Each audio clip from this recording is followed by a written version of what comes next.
Eeny, meeny, miny, mo, catch some sketchy friends by the toes. If they holler, we'll spare them death row. There's a chance that Brian Koberger could be exonerated, and Dylan Mortensen and all of her sketchy friends are indeed the reason why. Sketchy because they have all been caught lying since the beginning, and the internet is not done talking about it until all the right people are behind bars. All right, you guys, so my book finally got here.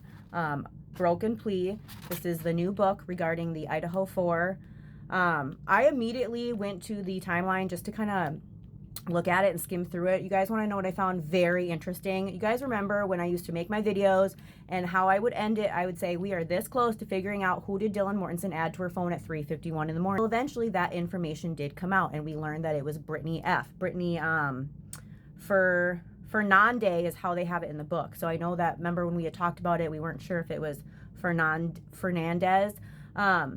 But eventually that information came out. But I used to talk about that all the time about how Dylan Mortensen added a contact to her phone at 3:51 in the morning, exactly the same time that Molly, the DoorDash driver, is walking around having a hard time finding the King Roadhouse, even though lights were on everywhere. They also had like Christmas lights, twinkle lights, whatever. I used to talk about this all the time. What is interesting that I found in the book that we didn't know, but exactly at 3:51 in the morning when Molly, the DoorDash driver, is walking around having a hard time finding the house, exactly the same time Dylan Mortensen adds a contact to her phone, Brittany Fernandez. Also at that exact same time, speakerphone on, Creepy Hunter Johnson.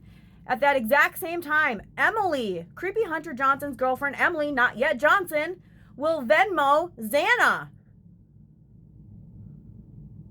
And it says that the source for that is Emily's card. Okay.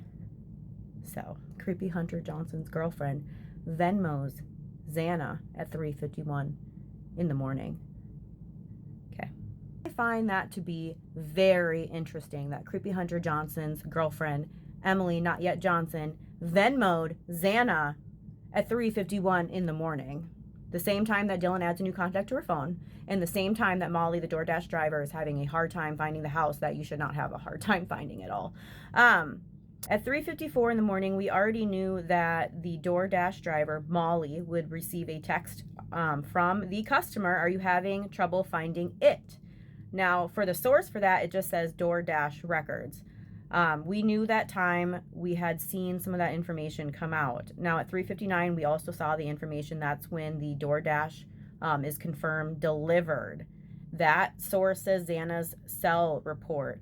Now I have shared many screenshots with you guys. Creepy Hunter Johnson's girlfriend, Emily, not yet Johnson, loves watching my videos. She watches them all the time. And I was talking to my sister-in-law about this. I was like, you know, I have a feeling that she is waiting for me to say something. And I thought this a long time ago. What is she waiting for me to say? And if you guys have been here from the beginning, you know I used to end my videos every single time with, "We are this close to figuring out who did Dylan Mortensen add to her phone at 3:51 in the morning." And guess what? We found that information out. We were that close. It was there. So exactly at that same time that Dylan Mortensen added a new contact to her phone is the exact same time that Creepy Hunter Johnson's girlfriend, Emily, not yet Johnson, Venmoed Xana.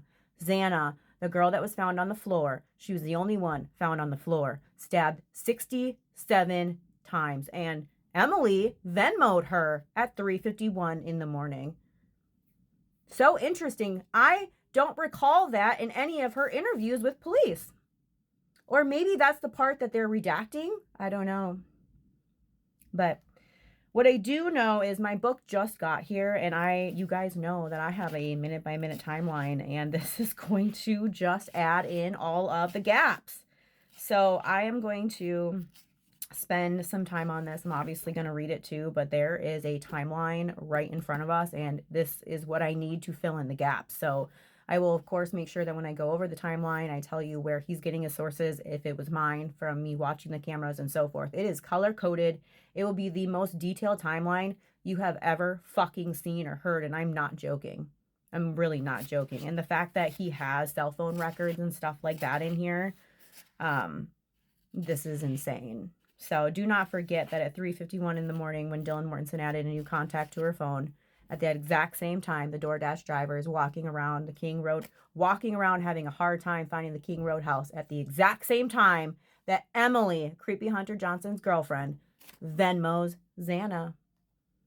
3 minutes later at 3:54, Xana will text the DoorDash driver Molly, "Are you having trouble finding it?" Just 3 minutes after, Creepy Hunter Johnson's girlfriend will Venmo Xana. The DoorDash driver will receive a text, "Are you having trouble finding it?"